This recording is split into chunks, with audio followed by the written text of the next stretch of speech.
আসসালামু আলাইকুম। ফোকাস টিভির আজকের বিশেষ পর্বে আপনাদের সবাইকে স্বাগতম জানাচ্ছি।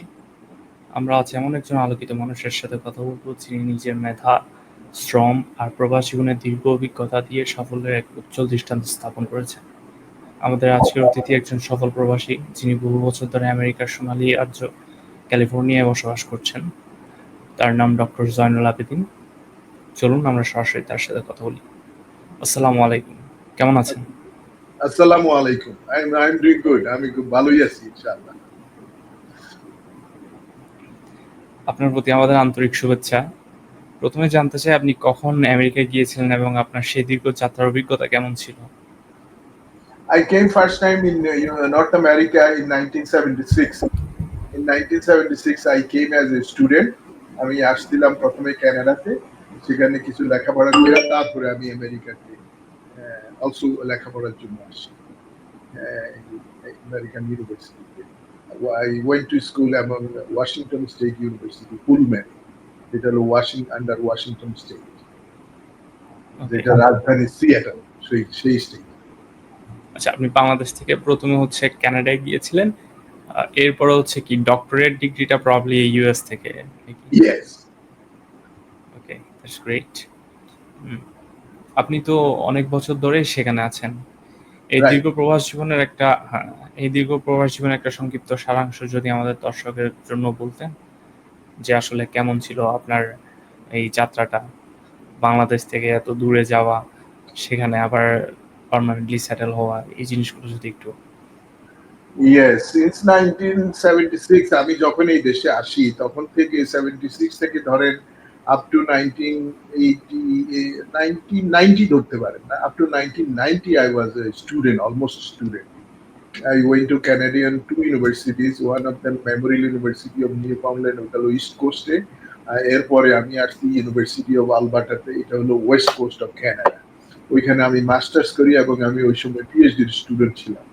তারপর আমি ইউএসএ তে আসি, ওয়াশিংটন স্টেট ইউনিভার্সিটিতে আসি, আমি এখানে পিএইচডি স্টুডেন্ট ছিলাম। তো আমার স্টুডেন্ট জীবন শেষ হয় 1990 তে, অ্যাপ্রক্সিমেটলি অ্যারাউন্ড 90। তখন থেকেই আমি ওই আপনার কাজের সন্ধানে ছিলাম এবং একটা চাকরিও পেয়ে গেলাম 1991-এ। মানে 90 থেকেই আমি কাজ করা শুরু করেছি, আই স্টার্টেড ওয়ার্কিং। তো 90 থেকে আপনার যখন কাজ করতেছিলাম তখন I was station in Seattle, Washington. তো সেই কোম্পানি আমাকে ট্রান্সফার করেছিল ক্যালিফোর্নিয়াতে, and that's how I came to California. আমি তো ক্যালিফোর্নিয়াতে আসি 1991-এ। তো সেই 1991 থেকে এখন পর্যন্ত আমি ক্যালিফোর্নিয়ায় আছি। তো প্রথমে আমি 4-5 বছর মানে I was employee of the company, and I got my green card by 1990. Actually, I got my green card, 1992-93, around that time. By then after once I got my green card, then I started. As I was working for the other company, I was also doing on the side some additional work, private work. Side hustles. Yeah, just to increase my income as well as keep my time well occupied. তো সেভাবে কাজ করতে করতে একটা পরিচিতিও হলো কিছু কিছু জায়গায়, এবং সেটাকে আপনার ক্যাপিটাল করে 1993 দিকে I started my own business. আমি একটা তখন কোম্পানি রেজিস্টার করি, সেই কোম্পানিটার নাম হলো এনভায়রনমেন্টাল ইঞ্জিনিয়ারিং ইনকর্পোরেটেড। এটা ক্যালিফোর্নিয়াতে একটা স্মল বিজনেস কর্পোরেশন। তো সেই সময় থেকে এই বিজনেসটা আমি এখনো করতেছি, এবং I was the originator of this company. I remain as it was registered as a corporation to California, and I became the president of this company. So we have since then environmental engineering azo amra কাজ করে যাচ্ছি।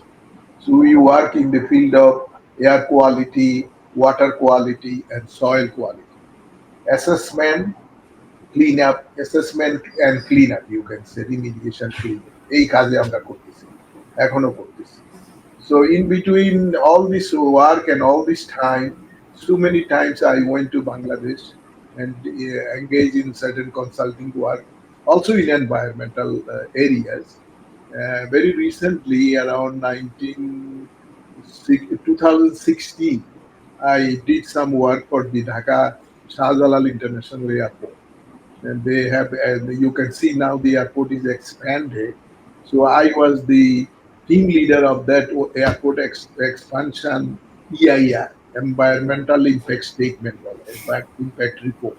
So I made So that. you mean third terminal? That Yeah, third terminal and the terminal. expansion of the airport. Yes. Okay, okay. So এখন তো এটার কাজ আপনারা দেখতেই আছেন, এয়ারপোর্ট তৈরি হয়ে গেছে এখন প্রায়। Yeah, right. Yeah. So that it is working there. And other than that, also one time I worked for Water Resources Control Board. The air quality project, a drainage improvement project, irrigation project, so like all those flood control project. I worked there also. These are like consulting engagement for certain period of time. Then I come back to my base. What is in Los Angeles? So in Los Angeles, we have been working mostly government projects. From the county, state, and federal projects. So we are still working in those areas. We have long-term contract with the Los Angeles local country, school district, and then we have long-term contract with the federal government. In their veteran administration hospitals, also in their air quality management and environmental assessments. So this work continued to me. I had company was I started by single man company. At one time, it went to about 100 employees and all that thing. Approximately, most a lot of engineers I hired. It's an engineering company, I must tell you. So a lot of my employees and engineers over the time work with me or work for me. They were Bangladeshi or type engineers as well, also. And about 20 people got permanent residency, green card through our company because they work for That's our great. company. We sponsored them, and ultimately they were successful getting green card. Now they are citizen and they are gone different places. They are also very successful in their life. A lot of them are working across the nation, and they are gone on their own business now. I don't. Sometimes I have no much contact with them either, but sometimes we get together or meet together. So this is my professional life. Along with that, also I am very active among our Bangladesh communities, you know, and locally in Los Angeles there are many organizations. There was one of those leading organization was Bangladesh Association of California. I became its president. So many years after years, I became president, and then someone else joined in the team and become president. Then I take rest for some time. Again, I come back or they bring me back. I never go away from there. As we are doing all these things, community activities, also there is a Pobana movement in North America. Pobana is Federation of Bangladeshi Associations in North America. This is an assembly. It is like a many organizations are here. So it is from Canada as well as America, United States and Canada. Most more from USA than from Canada. However, we have been shifting all our convention. We held this Fubana hold one annual convention every year once, and that happens in September, Labor Day weekend. In America there is Labor Day weekend in specified time. So during that time, they hold their annual convention. Other than that, year through they have many activities across the North America as well as, of course, our all target is the motherland, how to help Bangladesh, how to help Bangladesh. We talk here, we promote here, we display here, we show here, we present. One of the prime objective of this Fubana movement is to represent Bangladeshi culture and our values in North American society, mainstream society. We are successfully doing this thing. So while I was doing That's and great. That's involved in great. while I was involved in this thing, we have formed a committee, organized it a little more in 2001 in Toronto. We formed a central committee to govern this thing. This goes to different states, different cities. So we have organized a central committee. So in that central committee in 2001, it was held in Toronto, and in that convention, there we organized the election to select the chairman of this body, and then other office, five officers, chairman, secretary, treasurer, and then vice chairman and joint secretary. These five positions. So I was the first chairman of this body elected in 2000 in Toronto convention. Then I continued that chairmanship for 4 more years, from 2000 to 2004. 4 more years I continued. And in the meantime, I also continue its activities in various cities. In 1997, this convention held its first convention in West Coast, California. So Los Okay, Angeles. yeah, Yeah, in Los your Angeles. city. No, Los Angeles. Oh, New York, Los Angeles. Okay. New York City is on the East Coast. In the West Coast is in Bangladeshi. More concentration is in Los Angeles, second largest Bangladeshi population in North America. So this convention was in Los Angeles, and I was selected as the convener of this first convention in 1997. So we successfully organized this convention in Los Angeles 1997, and our chief guest was Madam Khaleda Zia, former Prime Minister of Bangladesh.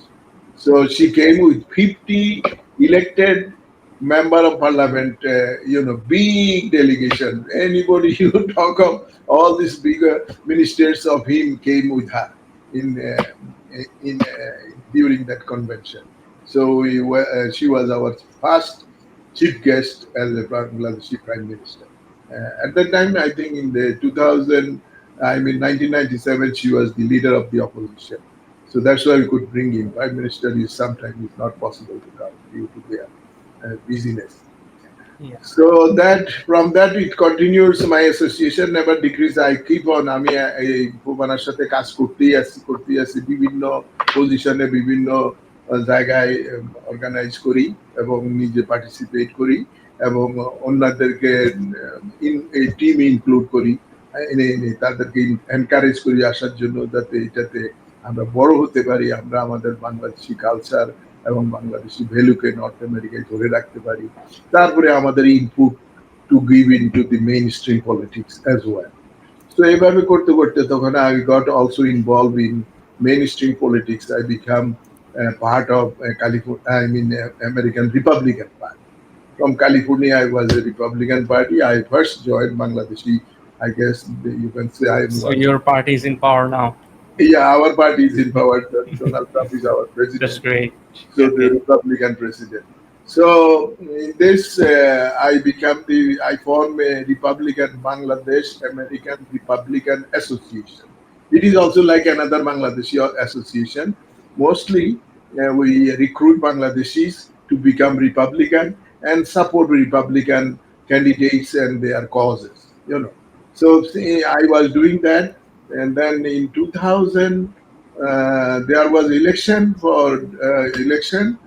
Remember the Bush Cheney presidency? That was the first time, and I was a very active supporter of President Bush Cheney team in that time. And I got once the president was selected, then he called on all the expatriate Republicans across the nation. He invited about about 10 expatriate, means foreigners who belong to Republican Party now, and they supported the Bush Cheney team. So I was one of them. President welcomed us in the White House, and we met the President Bush first time in the White House. We met him in the election campaign, but that's we are we work for him. But right now he supported us. He invited us in the White House and greeted us on this. This is called Asian Heritage Month. That is a month when the United States appreciate the heritage of the Asian culture. Like it includes us, all Indian subcontinent, China, all this whole Asian subcontinent of the people, all Asian people, like China, Japan, every country. in this Asia. Okay, well, we would like to move forward to the next question, please, because there is Sure. limited time Sure. for you as well. So our next question is আপনি অনেকদিন ধরে তো California আছেন, right? আর সেখানকার জীবনযাত্রা, সংস্কৃতি এবং মানুষের দৈনন্দিন জীবন বা বেশিরভাগ বাংলাদেশ তো থাকে হচ্ছে নিউ ইয়র্কে, রাইট? ওটার থেকে Exactly. ক্যালিফোর্নিয়াতে আসলে লাইফস্টাইল বা কালচারটা কেমন বাংলাদেশে? ক্যালিফোর্নিয়াটা একটু different compare to new York, কারণ ক্যালিফোর্নিয়া খুব উষ্ণ আবহাওয়ার জায়গা, warmer, is not as cold as new York. হ্যাঁ, এটা একটা সাইড। তো ক্যালিফোর্নিয়াতে আপনি সবসময় এই জন্য এটার নামে দিছে ওরা গোল্ডেন স্টেট, এখানে অনেক বেশি সান দেখবেন বছর ধরে। তো এটা একটা ওয়েদারের দিক থেকে এটা মোর ওয়ার্মার প্লেস। আবার ইট ইজ নট দ্যাট একদম যে ওয়ার্ম হইয়া আবার যেমন ক্যালিফোর্নিয়ার একটা কন্ট্রাস্ট হলো, এখানে একদিকে যেমন কমফোর্টেবল ওয়েদার আছে, একদিকে ডেজার্টও আছে, আরেকদিকে আবার বরফে ঘেরা পাহাড়ও আছে। এটা এমন একটা state. So you will see mostly same everything here. আচ্ছা, ক্যালিফোর্নিয়ার একটা লার্জ পার্ট হলো লেভেল ল্যান্ড, যেখানে এগ্রিকালচার চলে, খুব হাই মানে অ্যাডভান্স মেকানাইজড এগ্রিকালচার চলে এখানে। আর আরেকটা পার্টও আছে এটার, পাহাড়ে ঘেরা দেশ। এটা দেখবেন যে ক্যালিফোর্নিয়ার একটু শহরে, কোনো শহর লস এঞ্জেলেসে যদি আসেন, লেফট রাইট আপনি যেদিকেই তাকাবেন সেদিকে একটা উঁচু পাহাড়ও দেখবেন, আবার কিছু ভ্যালিও দেখবেন, সমতল জায়গাও দেখবেন। ক্যালিফোর্নিয়া এই দিক থেকে খুব একটা কন্ট্রাস্টে। তারপরে ক্যালিফোর্নিয়া রিসোর্সে ভর্তি। এখানে ক্যালিফোর্নিয়া হলো একটা leading state of America. Los এঞ্জেলেসকে এত রিচ বলা হয়, এটা নাকি ক্যালিফোর্নিয়া স্টেট নাকি এত rich in terms of per capita income and all that, they are the 5th largest economy in the world. আচ্ছা, তারপরে ক্যালিফোর্নিয়ার লস এঞ্জেলেসের নাম আপনারা শুনেই থাকবেন, because Hollywood world is in Los Angeles, যেটা দিয়ে সারা পৃথিবীর লোক হলিউড সম্বন্ধে একটা তাদের কিউরিসিটি আছে। তারপরে এখানে যে এত কিছু আছে বইলে এটা শেষ হবে না। ডিজনি ওয়ার্ল্ড, ডিজনিল্যান্ডের একটা বড় এন্টারটেইনমেন্ট সেন্টার ক্যালিফোর্নিয়া লস এঞ্জেলেসের কাছেই আছে, এটা আরভাইন এলাকায় বলে। হ্যাঁ, অরেঞ্জ কাউন্টিতে পড়ছে এটা। সো আমাদের এই মানে নেক্সট ডোরে। তারপরে এখানে যে আরো এন্টারটেইনের তো আছেই, বাট এখানে পপুলেশনটা অনেক বেশি। আমেরিকান, এটা প্রায় 40 মিলিয়ন এখন ক্যালিফোর্নিয়ার পপুলেশন। আর এখানে কংগ্রেশনাল সিট হলো আমেরিকার মধ্যে সবচেয়ে highest, 55 congressional seat in California. অন্য কোন স্টেটে এত হাই নাম্বার সিট নেই। নিউ ইয়র্ক আমাদের থেকে কম, বাট বাংলাদেশি নিউ ইয়র্কে লস এঞ্জেলেসের তুলনায় বাংলাদেশি বেশি আছে, বাট বাংলাদেশি এখানে সেকেন্ড হাইয়েস্ট। সো এইটা হলো এটার কন্ট্রাস্ট। আর এখানকার লোকগুলা মোর লেস মোর বাংলাদেশিরা আচ্ছা মোস্টলি নিউ ইয়র্ক চুজ করার কারণ কি? আর ক্যালিফোর্নিয়া তো হচ্ছে ওই দিক দিয়ে ইউরোপ থেকে, লন্ডন, ইংল্যান্ড থেকে বাংলাদেশিরা বেশি আসা শুরু করে, বুঝছেন কি? তো নিউ ইয়র্কটা ওই সেই নিউ ইয়র্কটা পড়ছেই ইউরোপের উপকূল, ওইটা ফেসিং ইউরোপ। আর লস এঞ্জেলেসটা ফেসিং জাপান। মনে করেন আমরা চায়না, জাপান এই দিকে পড়ছি, আমরা প্যাসিফিক ওশানের উপরে, প্যাসিফিক সাইডে। হ্যাঁ, প্যাসিফিক সাইডে। এইটা হলো তফাৎটা। কারণ বাংলাদেশিদের প্রথম এন্ট্রান্স তো হয় ইউরোপ দিয়া, লন্ডন। যেমন সব লন্ডনে যখনই যাবেন আপনি very large community of Sylhet is in London. Yeah, is in London. So they came from there to here also in America. So they come via London to New York, not London to Los Angeles, because that is close. Yeah, so that is the reason. ওকে, আপনি হচ্ছে আপনি ওখানে একটা business করতেছেন। আপনি আমাদেরকে কিছুক্ষণ আগে বলছেনও যে আপনি কি কাজ করতেছেন, যে কাজটা আসলে অনেক এমেজিং। মোস্টলি হচ্ছে আপনি গভর্নমেন্টের সাথে কাজ করেন, রাইট? Yes.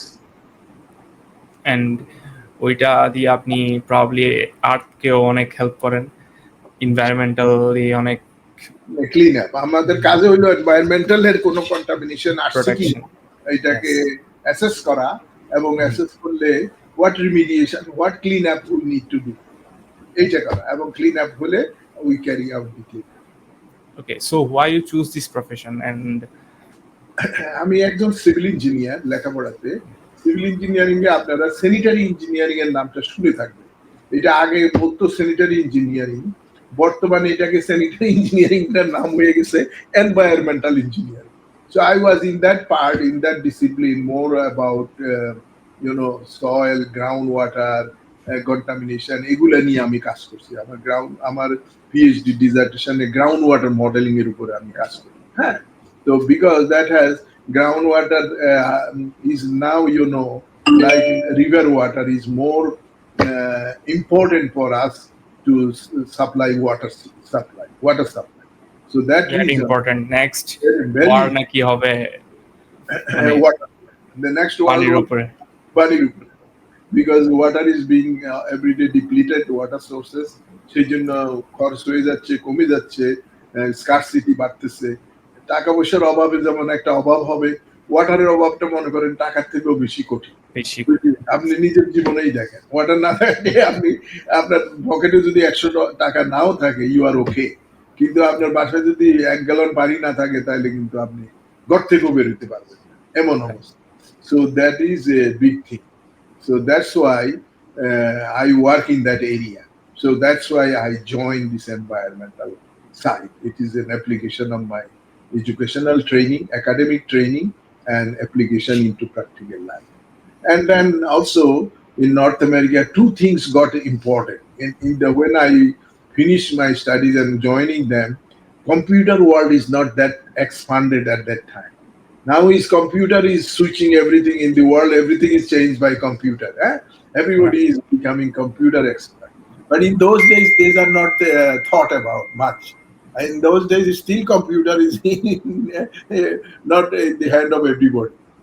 এখন যেভাবে তা না, তখন আমরা সবাই চিন্তা করছি engineering solution for our day to day life problem. Day to day life problem is your road, your infrastructure, your water supply system, your power supply system, all those things. So I went to that discipline. So that's why my profession became like that. Okay, that's a nice story. আচ্ছা, আমরা ক্যালিফোর্নিয়ার চাকরির বাজার সম্পর্কে কিছু জানি। ক্যালিফোর্নিয়ার চাকরির বাজার আসলে কেমন এবং কি ধরনের কাজ পাওয়া যায়, আর সেখানে আয়ের যদি একটা ধারণা আমাদেরকে দিতেন। চাকরি, California is a big state, like I said. এখন এখানে সো এমপ্লয়মেন্ট মার্কেটটা ওইখানে ভেরি লার্জ, আপনি এটা মানে ধরেই নিতে পারেন। তো সেজন্য এখানে কোয়ালিফাইড এমপ্লয়ি খুবই প্রয়োজন। এখানে ক্যালিফোর্নিয়াতে আপনারা শুনে থাকবেন সিলিকন ভ্যালি আছে। হ্যাঁ, the super highway, information transfer and super highway and computer technology, এগুলো হলো ক্যালিফোর্নিয়া হলো ওয়ার্ল্ডের leader. Silicon Valley is the world leader of computers. Microsoft is here, and this Bill Gates guy, he's many things here. The Bill Gates is stationed in Seattle, and the Microsoft, that is in Seattle-based company. However, their application and their many resources and everything is here. California is home of Intel Corporation. Intel is the manufacturer of those computer chips. They are the big people who revolutionized the computer, high speed and high technology. They brought the high speed chips for computers. So that's why it is also very important. And all these things constitute one large employment sector in this IT sector. Internet-based technology, computer-based technology, so much. So skilled people are great in demand. You cannot say this demand is completely full. I cannot say that. There is so much necessity for this IT trained people. California is too much.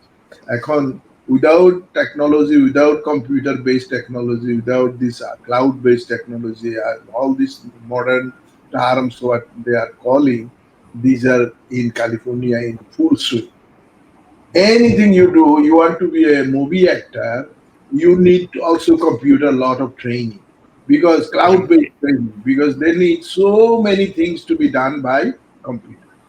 Yes. So there is need, even if they have an actor, but they need for the actor to make him active.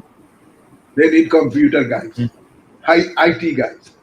So that's why this lot of Indian IT people got a chance to come to United States, especially Yes. from California. বাংলাদেশীদের আসলে কি অবস্থা মানে বাংলাদেশিরা আমেরিকার IT সেক্টরে?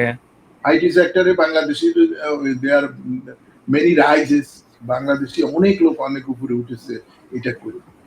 মানে আমরা তো জানি যে আমেরিকার বেশিরভাগ ইঞ্জিনিয়ার সাপ্লাই হয় নাকি ইন্ডিয়া থেকেই। ইন্ডিয়া থেকে হচ্ছে, ইন্ডিয়া থেকে আসছে। ইন্ডিয়া তো বড় কান্ট্রি, আমাদের তো অনেক গুণ বেশি তারা, হ্যাঁ। তো সেই রিজনে তারাও আসছে বেশি, প্লাস তাদের এডুকেশন সিস্টেমটা বাংলাদেশের তুলনায় হয়তো ধরতে পারেন যে তারা একটু আগাই গেছে আমাদের তুলনায়, হ্যাঁ, আইটি সেক্টরে অন্তত। তো সেই জন্য তো এদের তো এখানে যারা আসতে পারছে তারা ওই ধরনের যাদের ব্যাকগ্রাউন্ড ছিল তারাই আসতে পারছে, সেই জন্য ইন্ডিয়ানরা বেশি সংখ্যায় আসছে। তো বাংলাদেশিরা যে পিছাই আছে আমি বলবো না সেটা, আমরা আমাদের পপুলেশনের কম্প্যারিজনে উই আর ডুইং ওকে। আর বাংলাদেশি এখানে অত বড় আইটি কোম্পানি নাই যারা বাংলাদেশি ইঞ্জিনিয়ারদের বা বাংলাদেশি টেকনিক্যাল স্টুডেন্টদেরকে আনার জন্য অত চেষ্টা করবে। ইন্ডিয়ানরা তো বাংলাদেশি আনার জন্য চেষ্টা করবে না। বা এটা যদি বাংলাদেশি কোনো কোম্পানি হয় তারা অবশ্যই চোখ প্রথমেই ফেলবে বাংলাদেশের উপরে। তবে আমি এটা এখন জানি অনেক কোম্পানি আমেরিকাতেই আছে, তারা হয়তো মানুষ এখানে আমেরিকাতে নিয়ে আসে নাই, কিন্তু কাজটা ইন্ডিয়ায় বাংলাদেশে বসাই করাচ্ছে। বাংলাদেশে তাদের অফিস আছে। আপনি যেমন আপনি তো আপনার টেলিভিশন তো চলে আমেরিকা থেকে, আপনি কাজ করতেছেন বাংলাদেশ থেকে। Exactly this is the application of technology, তাই না? সেম জিনিস বাংলাদেশের অনেক কোম্পানি আছে, অনেক ওয়্যার হাউস আছে যেখানে বসে ভিতরে টেকনিক্যাল কম্পিউটার ইঞ্জিনিয়াররা কাজ করে যাচ্ছে, but they are really working for American employer, California employer. এইটাই বলবো। আচ্ছা ভাই, আচ্ছা আমরা হচ্ছে নেক্সট প্রশ্নতে যাই। যারা নতুন আমেরিকায় আসতে চায় বা নতুন আমেরিকায় যাওয়ার চেষ্টা করতেছে তাদের জন্য আপনার কি পরামর্শ থাকবে? হ্যাঁ, এখন আমেরিকার লিগ্যাল সিস্টেম বা আইন কানুন অনেক বদলাই গেছে। এখানে আসার আগে রাস্তা ছিল একটা ফ্যামিলি ভিসা অনুসারে, আর একটা হলো টেকনিক্যাল ক্যাটাগরি।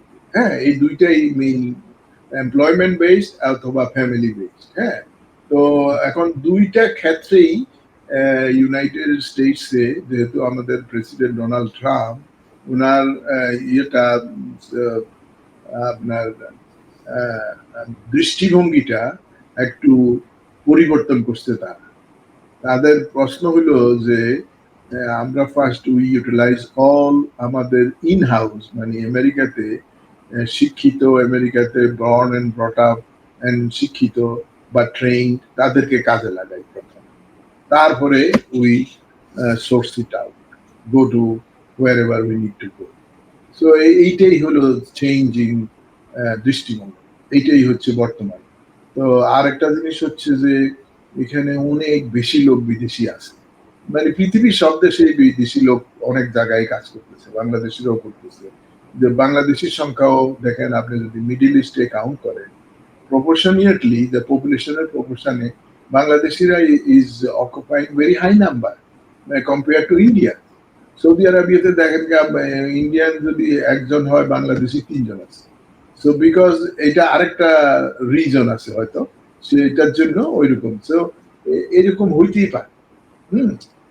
এখন আমেরিকা তো এত বিদেশি লোক আসছে, এত বাইরের লোক এসে কাজে মানে ঢুকেছে, সেজন্য হয়তো এখন আর তেমন ডিমান্ডটা, বিদেশি লোক আনতে হইলে ডিমান্ডটা কমে যাচ্ছে। একদিক থেকে মনে রাখবেন ডিমান্ডটা কমতেই থাকবে, এটা বাড়তে থাকবে না। কিছু বাড়বে কোনো কোনো ক্ষেত্রে, আবার অন্যদিকে কমে যাবে, so it will be balanced out. But overall you will say that it is, আমি বলবো এটা গ্রোথের দিকেই আছে, বাড়তেই আছে, কারণ কমতেছে। হয়তো আগে যেমন ইঞ্জিনিয়ারিং এ বেশি লোক আসতো, সেই ফিল্ডটা এখন কিছু কইমা ওখানে এখন খালি কম্পিউটারের লোক আসতেছে। কম্পিউটারের লোকরাও এখন দাবি করে তারাও ইঞ্জিনিয়ার, তো সেই জন্য তাদেরকেও আপনি বাদ দিতে পারবেন না, তারাও সেম প্রফেশনাল ক্যাটাগরি। ওকে, তারা ওইদিকে বাইরে যাচ্ছে, এইটাই হলো পরিবর্তন। আর সরকারের অ্যাপ্রোচ হলো আগে ইন হাউস যত হ্যান্ডস আছে ইউজ দেম অল, তারপরে যদি ডিমান্ড থাকে তাহলে এটা আমরা যেখানে বেস্ট পাবো তাদের থেকে আনবো। আর যেখানে আরো একটা জিনিস আছে, এটার সাথে কস্ট অ্যাসোসিয়েটেড আছে। যেখান থেকে আমি কম কষ্টে, আমি যেহেতু টাকা আমার খরচ করে আনতে হবে, তাহলে যেটা কম খরচ পড়ে সেটাই আনতে চেষ্টা করবে। সেই জন্য সেই দিক থেকে আমি মনে করব বাংলাদেশিদের সাথে আমেরিকানদের কাজের স্ট্যান্ডার্ড বা বাংলাদেশিরা খুব তাড়াতাড়ি পিক আপ করতে পারে, কাজটা শিখে ফেলতে পারে, এবং তাদের কম্পারেটিভলি তাদের সাথে একটা ধরেন আর্থিকভাবে নেগোসিয়েশনও করার একটা সুযোগ ক্রিয়েট করে দেয়। বাংলাদেশিরা অন্যদের মতো অত খাপ ধরে থাকে না যে আমাকে অত বেতন দিতে হবে, নাইলে আমি যাচ্ছি। সো এইগুলা কম্পেয়ার করলে বা কনসিডার করলে আপনি মনে করবেন যে বাংলাদেশিদের জন্য opportunity will grow, will not decrease. Okay okay আমাদের নেক্সট কোয়েশ্চেন হচ্ছে, আপনি তো একজন এনভায়রনমেন্টাল ইঞ্জিনিয়ার, রাইট? শিওর। এখন আপনার প্রফেশনালিজমের জায়গা থেকে হচ্ছে আপনি বাংলাদেশের পরিবেশ নিয়ে কিছু সমস্যা এবং সমাধানের প্রস্তাবনা যদি আমাদেরকে সংক্ষেপে বলতেন। হ্যাঁ, বাংলাদেশের প্রথম যে এখন যেটা নাম্বার ওয়ান প্রবলেম, এটা হলো এয়ার কোয়ালিটি। আপনি ঢাকায় যান, সিলেটে যান, চিটাগাং যান, যেখানেই যাবেন আপনার কাছে মনে হবে যেন নাকে আপনি একটা ফিল্টার লাগান, নাকে একটা মাস্ক লাগান। কারণ কি, এয়ারটার মধ্যে অনেক ধুলাবালি, অনেক ইমপিউরিটিস, তাই না?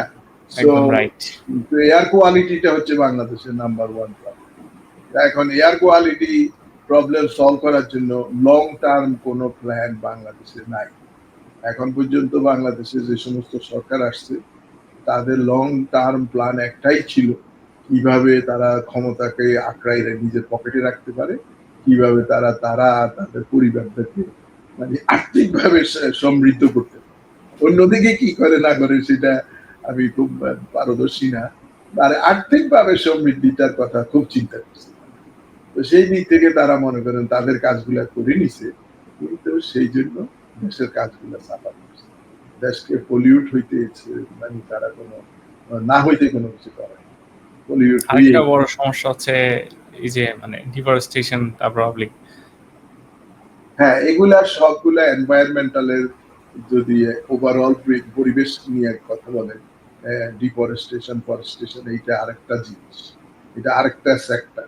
এই সমস্ত সেক্টরে রিসার্চ বেস কাজের ধারণা, কাজের পরিধি এখনো তেমন করে বাড়ে নাই বাংলাদেশে। আর বাংলাদেশে আরো একটা প্রবলেম হবে, যেটা হতে পারে, ধরেন বাংলাদেশের ল্যান্ডটা অত বড় না, ল্যান্ডটা তো সীমা, এটা তো চতুর্দিকে ওয়াল করা, মুখ ধরতে পারেন ইন্ডিয়া তো আমাদের বর্ডারে ওয়ালে দিয়ে হচ্ছে। হ্যাঁ, ধরতেই পারেন যে এটা চায়না ওয়াল করা, এর বাইরে তো আপনি যাইতে পারেন। তো এই ছোট জায়গার ভিতরে করতে হবে। কাজে আপনি এটা শুধু টেকনোলজি ব্যবহার করতে হবে, এটাকে সলভ করতে হলে টেকনোলজি এবং ভীষণ ইনোভেটিভ অ্যাপ্লিকেবল টেকনোলজি ইউজ করতে হবে, যাতে বাংলাদেশকে পলিউশন মুক্ত রাখা যায় এবং করা যায়, এবং মানুষগুলার জন্য যোগ্যোপযোগী হবে এবং জায়গাগুলা ফুলি ইউটিলাইজ হবে। এখন যেমন আমি একটা নিউজ দেখলাম, বাংলাদেশে যেমন অনেক জায়গায় বিল আছে না, সিলেটও তো অনেক বিল আছে যেখানে পানি থাকে সারাক্ষণ। হ্যাঁ, সেই পানি থাকার কারণে সেই জায়গাটা আপনি গেলে ওখানে গিয়ে বিল্ডিং করতে পারতেছেন, ওখানে গিয়ে আপনি ধান রোপণ লাগাতে পারতেছেন। আপনার কাছে যদি এমন সিস্টেম থাকে, সেখানে ধান লাগালেন না, অন্য জাতের কোন এগ্রিকালচার করেন যেটা পানিতেই হবে। যেমন মৎস্য চাষ এখন বাংলাদেশে অনেক বেড়ে গেছে, তাই না? বাংলাদেশের মাছ চাষ, বাংলাদেশের তো আপনি বলতে হবে number one protein food for Bangladesh is fish না, fish should be number one protein base food. এখন সেই জন্য এখন দেখবেন বাংলাদেশি আমাদের যে নতুন জেনারেশন, তাদের স্বাস্থ্য ডিফারেন্ট হয়ে যাচ্ছে। কেন? তারা পুষ্টিকর খাদ্যের দিকে, খাদ্যের উপকারিতা বুঝতে পারছে এবং সেই দিকে তারা আগাচ্ছে, বা ওই সিস্টেম গুলা তারা ফলো করতেছে, খাচ্ছে। এখন দেখেন বাংলাদেশে এখন fish consumption is so high, এটা মনে হয় যে একদিক থেকে বলবো অনেক হাই। তো ফিশটা তো জানেন এটা একটা source of very high protein food, এবং ফিশের মধ্যে ইমপিউরিটিসও কম থাকে। তারা পানির নিচে থাকে, তারা তো খারাপ এনভায়রনমেন্ট না হলে পানিটাকে যদি আমরা কোনো প্রকারে সেভ করে রাখতে পারি, তাহলে ফিশগুলো সেভ হয়ে যাবে, তাহলে আমাদের ফুড প্রোটিন সোর্স হবে সেভ হয়ে গেল। মনে করেন একটা ফিশ থেকে যে প্রোটিনটা যে উপকারটা আপনি পাবেন, সেটা উপকার নিতে হলে তো আপনি ওষুধ কিনা খাইয়া না ওই অবস্থায় যেতে হবে, কিন্তু এটা তো আপনি নেচার থেকে পাচ্ছেন। So environment is so applicable here also. You must protect your water, you must protect your animal live in the water like your fish. আর এখন যেখানে ওই যে আরেকটা কথা উদ্ধৃত করতে চাইছিলাম, যেই জায়গাটাকে আপনি সেভাবে ইউটিলাইজ করতে পারতেছেন না because of standing water, bill situation, সিলেটে আছে, ময়মনসিংহে আছে, বিভিন্ন জায়গায় আছে, সেখানে আপনি এমন ভ্যারাইটির ফসল করেন যেটা ওই পানিতেই হবে, কিন্তু ওইটা আমাদের কাজে লাগে। একটা হলো ফিশ, আর একটা ওইরকম ওই ওয়াটার বেসড ফ্রুটস আছে, ওয়াটার বেসড ফলন আছে, ভেজিটেবল আছে, ওগুলা গ্রো করেন ওখানে।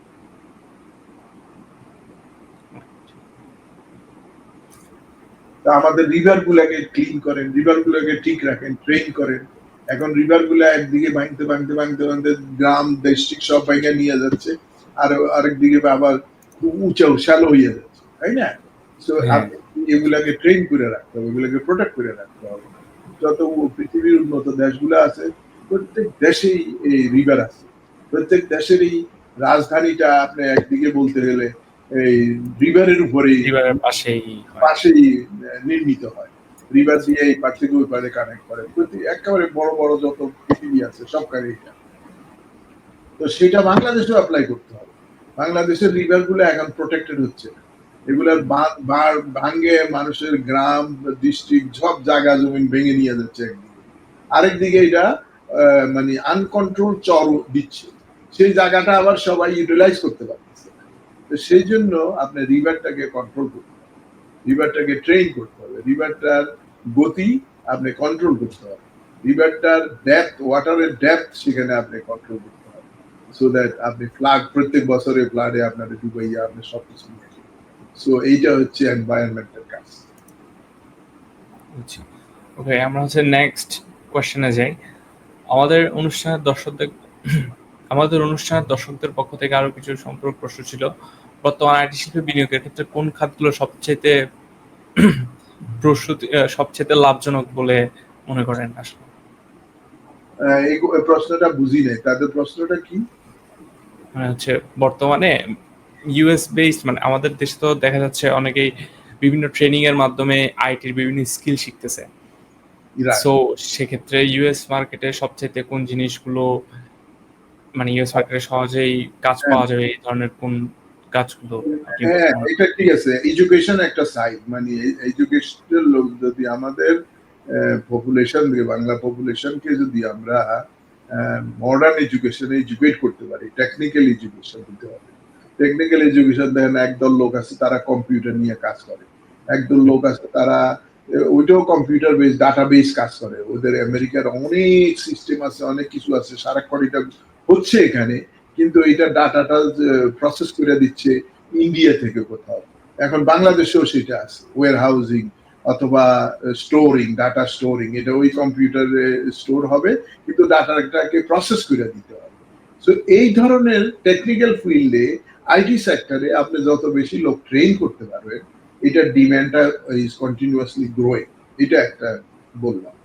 আচ্ছা, তারপরে আপনি যদি মূল্যবান ফ্রুট, ভেজিটেবল এবং এগ্রিকালচার ফলন ফলাইতে পারেন, মনে করেন বাংলাদেশে এক সময় ছিল দেশ গ্রামে শুধু গরু হতো, গরু বা গবাদি পশু যেটা বলেন, গরু ছাগল ভেড়া যাই বলে, ওইটা শুধু ওই পার্সোনাল কেয়ারে হতো, যাদের জমি জমা ছিল তারা এগুলা জমি চাষ করার জন্য করতো। এখন কিন্তু ওই নিডটা আরো বড় আকার হয়ে গেছে, এখন আর আপনার ওই গরুর ওই হাল লাঙ্গলের গরু দিয়ে আপনি দেশের চাহিদা মিটাইতে পারবেন না, কাজে আপনাকে গরুর ফার্ম দিতে হবে, ওই গবাদি পশুর জন্য বড় বড় পার্ক করতে হবে। এটা আরেকটা বিরাট সেক্টর। এই মনে করেন আমেরিকার মতো মার্কেটে সারা পৃথিবী থেকে বিফ ইম্পোর্ট করে, মাংস ইম্পোর্ট করে, এটা একটা বিরাট জিনিস, ডিম ইম্পোর্ট করে, তারপরে ফ্রুটস ভেজিটেবল এগুলো ইম্পোর্ট করে। তো এখন বাংলাদেশ থেকে অনেক কিছু আসতেছে, কিন্তু এখানে আমাদের ইলিশ মাছ আসে এখানে, যদিও দাম অনেক সাধারণের নিচে অনেক বাইরে। একটা ইলিশ এখানে বিক্রি হয় $25 pound, not even KG, so high. একটা পুরা ইলিশ কিনতে গেলে আমি একটা রিসেন্টলি কিনছিলাম $125. So one family it will eat in one day perhaps. It's not much more than that. So এখন বুঝতে পারেন কত টাকা $125 আমেরিকাতে যদিও এটা 125, কিন্তু বাংলাদেশে তো এটা অনেক ভ্যালু, অনেক ভ্যালু। সো বাংলাদেশ মার্কেটের জন্য এই ফিশটা তো এক্সপোর্ট করতে পারে। আচ্ছা, আর ফিশের ভিতরেও মধ্যেও আরো ভ্যারাইটিস আছে। আপনি যদি ওখানে অনেক চিংড়ি উৎপাদন করতে পারে, শ্রিম উৎপাদন করতে পারে, এগুলার মার্কেটটা বেশি পাবে। এগুলা অল্প প্রোডাক্ট হইলেও বেশি টাকা পাবে, এটা ভ্যালুটা বেশি, বুঝছেন? তো কাজে যারা এগুলা নিয়ে চিন্তা করতেছে, they can think of all these things, innovative ideas. আর বাংলাদেশে যেহেতু ল্যান্ড কম, সো আপনাকে চিন্তা করতে হবে অল্প ল্যান্ডের ভিতরে বেশি কিভাবে ফলন ফলানো যায়। এখন নতুন নতুন ভ্যারাইটি আসতেছে ম্যাঙ্গো, ধরেন নতুন যে মডার্ন ম্যাঙ্গো যেগুলা, আপনি দেখেন আগে ম্যাঙ্গোর গাছ হইতো, আমি ওই গাছে উঠতে পারতাম, এখন আর অত বড় গাছ লাগে না। এখন গাছটা এখন আপনার আর আমার হাইটের গাছে ওই ফলনটা। আর দেখেন আমি ছবিতে দেখছি এক এক গাছে এত বেশি ম্যাঙ্গো ধরে, আপনি গাছের পাতাও দেখবেন না, গাছের ডালাও দেখবেন না, দেখবেন খালি আম। এই যে এইটা হচ্ছে কি, এই বেশি ফলনকারী ফ্রুটস, এরা হলো বেশি ফলন ধরে বীজ, সেই কাজে আপনি এই দিকেও ইমপ্রুভ করতে হবে। আপনার এগ্রিকালচার ইউনিভার্সিটি আছে বাংলাদেশে ময়মনসিংহে, তাদের রিসার্চ এই সমস্ত ধান ভ্যারাইটির উপর মনে আছে ইরি এসে বাংলাদেশকে চেঞ্জ করছে, কারণ ইরির ফলন অনেক হায়ার দেন আমাদের আউশ আমার ধানের থেকে, ওইটাতে একটা সুবিধা হচ্ছে। তারপরে ওই কালিজিরা একটা রাইস আছে, ওইটার ভীষণ হাই ভ্যালু, আমেরিকান মার্কেটেও ভীষণ হাই, ডিমান্ডও হাই। কাজে আপনি ওই ধরনের রাইস গ্রো করেন, প্রডিউস করেন, যেটার ডিমান্ড বেশি এবং ভ্যালু বেশি। বাসমতি রাইস যেটা পাকিস্তান অথবা ইন্ডিয়াতে করে, Bangladesh can also produce those high quality rice, ওগুলো হলো হাই কোয়ালিটি রাইস। ওইটা বিক্রি করে আপনি ওইটার 1 মণ বিক্রি করলে আপনি অন্য রাইস হয়তো 10 মণ কিনতে পারেন। সো এটাও আপনি চিন্তা করতে হবে যেটার ভ্যালুটা বেশি, এমন ফ্রুট গ্রো করেন যেটার ভ্যালুটা বেশি। হ্যাঁ, আমি তো একটা সাধারণ উদাহরণ দিচ্ছি। বাংলাদেশে আরেকটা জিনিস আছে, কাঁঠাল। কাঁঠালে এত পরিমাণ ফ্রুটস হয় এক সিজনে, কিন্তু এই ফ্রুট তখন আর প্রসেসিং এর অভাবে এটা তেমন ইয়ে করা যায় না। সমস্ত ফ্রুটকে প্রচুর নষ্ট হয় আসলে বাংলাদেশে, প্রচুর নষ্ট হয়। সিলেট, চিটাগাং এই সমস্ত এলাকাতে এত ফ্রুট কাঁঠাল হয়, হ্যাঁ, কিন্তু এটার কোনো স্টোরেজ বা প্রসেসিং এর প্লান্টের খুব শর্টেজ আছে। এই সমস্ত জায়গায় আপনি যদি technology based storage processing plant introduce করতে পারেন, তাহলে আপনি অনেক টাকা এটার থেকে আয় করতে পারেন। বাংলাদেশে কাঁঠাল যে এত পরিমাণ হচ্ছে, আনবিলিভেবল। তো ওইটা আরেকটা আপনার বিরাট কিছু। সেই যে আপনি একটা বাংলাদেশি মানুষকে আমেরিকা পাঠানোর জন্য আপনাকে যত কষ্ট করতে হবে, 1 মণ কাঁঠাল পাঠাইতে তার কিছুই লাগবে না, অথচ আপনি ওইখানে থাকেই আমেরিকার টাকাটা পাচ্ছেন যদি ওইটা পাঠাইতে পারেন। আচ্ছা, আমরা অনেক গুরুত্বপূর্ণ ইনফরমেশন আসলে পেলাম। এরপর হচ্ছে আমাদের সর্বশেষ প্রশ্ন, আমাদের ফোকাস টিভি সম্পর্কে যদি আপনি কিছু বলতেন এবং এর উন্নতির জন্য আমরা কি করতে পারি বা কোনো পরামর্শ যদি আপনার থাকে। হ্যাঁ, আপনারা ফোকাস টিভি যতটুকু আমি জানতে পারছি, এটা হলো একটা কমিউনিটি বেসড প্রোগ্রাম। হ্যাঁ, আপনারা কমিউনিটির কোনো স্পেশাল জিনিসকে শ্রোতার সামনে প্রেজেন্ট করতে চান, এটা আমি মনে করি একটা মহতি উদ্যোগ। বাংলাদেশি জনগণকে একটা উন্নতির শিখা দেখানো, এটার মারফতে কেউ দেখতে পারবে, কেউ শুনতে পারবে, এবং কেউ নিজেকেও এটার মধ্যে প্রেজেন্ট করতে পারবে। কাজে এটা 2 দিক থেকেই বেনিফিশিয়াল। আপনারা করতেছেন, এটা একটা জনসেবার যে কোনো কাজে অনেক ভ্যালুয়েবল। আপনি এটার থেকে ইনফরমেশন দিচ্ছেন একদল লোককে, আরেক দল লোক থেকে ইনফরমেশন দিচ্ছেন, আপনি দুই গ্রুপকে এখানে কানেক্ট করতেছেন, সমাজকে কানেক্ট করতেছেন, পৃথিবীতে দূরত্ব কমাই ফেলতেছে। আগে বাংলাদেশ থেকে আমেরিকা আসা অনেকে মনে করতো যে এটা লাইফ ম্যাটার্স, এটা কোনো লাইফে সম্ভব হবে না। এখন সেই সম্ভাবনাকে অনেক আগেই ডিফিট দিয়ে দিচ্ছে। এখন মনে করে যে এটা নেক্সট ডোর নেই। তাই না? এমনটা মনে হয় না? আপনি সিলেটে থাকেন বা চিটাগাং থাকেন বা ঢাকায় থাকেন। আপনার কাছে মনে হচ্ছে আমি যে আপনার কাছেই আছি। এমন আচ্ছা, ভাবে আচ্ছা। কথা বলতেছি। সো এইটা তো আপনিই করতেছেন। আপনার টেলিভিশনের মারফতে পৃথিবীর দূরত্ব আপনি কাটিয়ে ফেলছেন। বাংলাদেশের দূরত্বকে আপনি সরাই দিয়া আপনি বাংলাদেশকে আমাদের মাঝে আমেরিকায় প্রেজেন্ট করে দিচ্ছেন। সো আমি মনে করি এই জনসেবাটা সবাই পারে না, সবাই করে না। আপনারা করতেছেন অনেক মহৎ উদ্যোগ এটা। এটা আমি মনে করি অনেক মহৎ উদ্যোগ। কোন মহৎ উদ্যোগ কোনোদিনও নষ্ট হয় না, থেমে যায়, বন্ধ হয় না। কাজে আপনারা এটার প্রতি একটু যত্নবান হন। আপনাদের অনেক বেনিফিট আপনাদেরও। আপনারা অন্যদের জন্য সেবা করলে আপনারা সেবা পান। ইনশাআল্লাহ অবশ্যই। আচ্ছা, আপনাকে অনেক, অনেক ধন্যবাদ আপনার মূল্যবান সময় দেওয়ার জন্য। আপনার অভিজ্ঞতা আমাদের দর্শকদের অনেক অনুপ্রাণিত করবে বলে আমরা মনে করি। Thank you, thank you. I wish you, I wish you all the best. Thank you very much. দর্শক, আমাদের অনুষ্ঠানটি দেখার জন্য ফোকাস টিভির অ্যাপটি ডাউনলোড করুন। পাশাপাশি আমাদের ইউটিউব ও ফেসবুক চ্যানেল সাবস্ক্রাইব করুন। আমাদের সাথেই থাকুন। আগামী পর্বে অন্য কোনো প্রবাসীর সাথে আবারও দেখা হবে। সে পর্যন্ত ভালো থাকবেন। আল্লাহ হাফেজ। Thank you. Khuda Hafiz.